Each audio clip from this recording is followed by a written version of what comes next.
Salut à tous et bienvenue dans cette nouvelle vidéo. Aujourd'hui, j'aimerais partager avec vous comment surmonter sa peur de parler en public. Vous savez, celle qui vous paralyse et qui vous empêche de vous exprimer avec bienveillance. Eh bien aujourd'hui, on va voir ensemble comment la surpasser, même s'il est tout à fait normal de paniquer à l'idée de devoir affronter un public. Bien entendu, il est possible de vaincre cette peur et maîtriser cet art de parler en public, et c'est ce qu'on va voir ensemble dans quelques instants. Je m'appelle Cyril Delio, je suis un ancien bègue et coach en prise de parole en public. J'accompagne des centaines de personnes à surmonter leur tendance à bégayer et à devenir plus éloquent et assurant en public. Si vous êtes nouveau sur cette chaîne YouTube, je vous invite à vous abonner à ma chaîne afin de rejoindre plusieurs centaines de personnes désireuses d'être plus éloquentes aujourd'hui. La phobie numéro 1 dans le monde est la peur de parler en public. Cette peur est appelée la glossophobie. 10% des personnes craignent sincèrement de parler en public, tandis que 80% éprouvent certaines anxiétés avant de parler à l'oral. Se tenir debout devant une salle remplie d'inconnus et prononcer un discours ne se produit pas tous les jours, mais quand cela se produit, tous les yeux sont rivés sur vous et vous devez tenir vos promesses. Parler en public vient naturellement pour certaines personnes, mais pour d'autres, parler en public est une expérience éprouvante pour les nerfs, que ce soit pour les personnes qui ont tendance à bégayer ou non. Cette peur est commune pour tout le monde. Pour surmonter cette peur, je vous propose de suivre 4 étapes pour vous aider à surmonter votre peur de parler en public. Étape numéro 1, connaissez votre sujet. Le doute sur soi lorsqu'il s'agit de parler en public est souvent lié à un manque de confiance dans le sujet que vous présentez. Si vous ne connaissez pas votre sujet sur lequel vous allez vous exprimer, si vous ne savez pas quoi dire, alors il sera tout à fait normal d'avoir peur en public.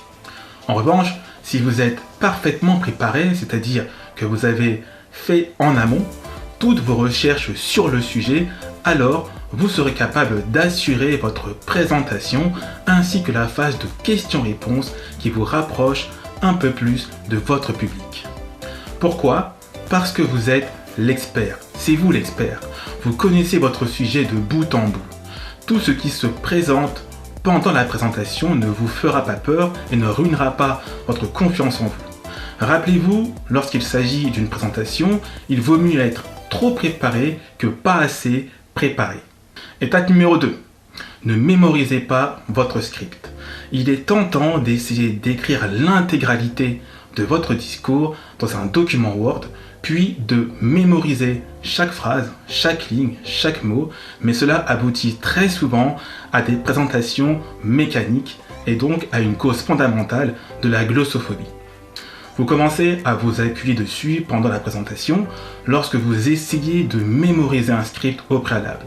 Mais ce qui peut vous perturber, ce sont les questions suivantes que vous pouvez vous poser avant de prendre la parole en public. Comme, que se passerait-il si j'oublie mes lignes ou si j'oublie un mot ou un paragraphe en entier, par exemple. Au lieu d'être concentré sur votre texte, vous marchez sur une corde raide en essayant de vous rappeler chaque mot, chaque phrase, étape par étape. La crainte de parler en public dans ce cas de figure est due à la peur de gâcher la présentation. Ainsi, pour faire des présentations efficaces et confidentielles, essayez de mémoriser les points de discussion clés ou même d'écrire ces points de discussion sur une fiche d'aide-mémoire sur laquelle vous pouvez vous référer à l'occasion de votre intervention. En utilisant des points de discussion clés au lieu d'un script entier, vous aurez moins de pression pour mémoriser toute votre présentation, vous aurez toujours une structure appropriée pour vous guider, vous pourrez mieux dialoguer avec le public et si vous faites une erreur pendant la présentation, vous n'avez pas à vous arracher les cheveux pour vous souvenir de l'endroit où vous vous êtes arrêté. C'est donc une façon de présenter qui est plus ouverte et moins structurée dans le but d'avoir moins de pression sur vous. Étape numéro 3. Comprendre que tout le monde fait des erreurs. Une autre raison de craindre de parler en public est de craindre de faire quelque chose de mal pendant la présentation, comme de se rendre compte que vous avez omis un point clé ou une diapositive PowerPoint par exemple. Vous devez vous souvenir d'une chose importante. Vous devez savoir que tout le monde a été dans une situation où quelque chose a été oublié ou omis lors d'une présentation. Ça arrive même aux meilleurs d'entre nous. Si vous commencez à vous concentrer sur les erreurs lors de votre présentation, alors vous finirez par perdre confiance en vous. Ne laissez donc pas une petite erreur vous empêcher d'aller de l'avant. Étape numéro 4, utilisez des techniques de relaxation. Avant de prendre la parole en public, vous pourriez pratiquer des exercices pour essayer de vous détendre. Vous pouvez commencer par sourire. Le sourire est le meilleur antidépresseur connu. Même s'il est forcé, le sourire entraîne la production d'endorphines. Vous savez, ce sont celles qui vous procurent un sentiment de bien-être. Alors, faites en sorte d'être heureux avant votre présentation.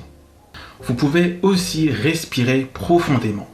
C'est ce qui permet de libérer la tension dans le corps et d'atteindre rapidement la quiétude, c'est-à-dire un calme paisible. Alors, ce que je vous invite à faire le moment venu est d'inspirer lentement par le nez en comptant jusqu'à 5. Ensuite, retenez votre respiration en comptant toujours jusqu'à 5 pour finir, expirer et compter une dernière fois jusqu'à 5. Recommencez jusqu'à ce que vous soyez calme ou pendant 1 minute. Vous pouvez aussi positiver. La peur fait naître en nous toutes sortes de pensées négatives destinées à nous restreindre. C'est un fait de plus en plus connu. C'est pourquoi il est important d'en prendre conscience pour la désamorcer. Remplacez ces pensées négatives par des pensées positives, voire par des affirmations positives. Donnez-vous du courage. Vous pouvez aussi visualiser. La visualisation peut aussi vous aider à faire l'expérience de la chose que vous imaginez. Entre autres, c'est vivre ce que vous êtes en train d'imaginer. Alors, fermez les yeux et imaginez que vous allez faire la meilleure présentation qui soit. Imaginez que votre public apprécie ce que vous dites. Imaginez encore une fois ces applaudissements à la suite de votre discours. Sachez que ce que vous avez imaginé par la visualisation peut se réaliser si vous-même vous y croyez, si vous-même vous faites les actions nécessaires pour vous diriger vers cette vision qui est la vôtre. Alors, rien ne sera impossible pour vous. L'étape numéro 5 est de se former aux bonnes pratiques pour devenir excellent en public. Être à l'aise devant un public et puis parler n'est certes pas inné et facile, mais cela s'apprend et demande de la persévérance.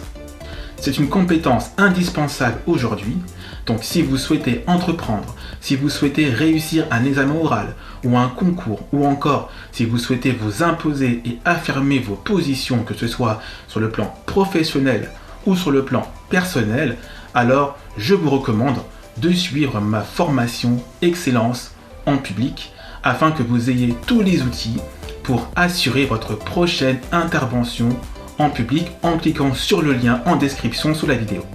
Cette vidéo est bientôt terminée. Si vous souhaitez vous entraîner à présenter votre sujet en public, alors je vous invite à télécharger gratuitement ma stratégie en 11 étapes pour devenir éloquent en public en cliquant sur le lien en description sous la vidéo.